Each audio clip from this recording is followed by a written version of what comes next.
মুহাম্মদুর রাসূলুল্লাহ সাল্লাল্লাহু তাআলা আলাইহি ওয়াসাল্লাম বলেন, যে ছেলের বাবা নাই, যে ছেলের মা নাই, তার বাবা হলাম আমি। জোরে বলুন সুবহানাল্লাহ। আমার নবী পাক সাল্লাল্লাহু তাআলা আলাইহি ওয়াসাল্লাম মসজিদে নববীতে বসে আছেন। ওই সময় একজন ইহুদি দৌড়িয়ে চলে আসলো।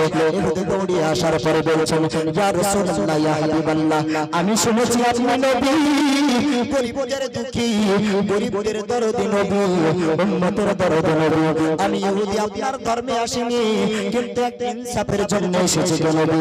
আমার বাচ্চা আজ এক নয় দুই নয়, 3 দিন থেকে দেখতে পাই না, 3 দিন থেকে বাড়িতে আসে না, না জানি আমার বাচ্চা কোথায় হারিয়ে গিয়েছে। জোরে বলুন সুবহানাল্লাহ।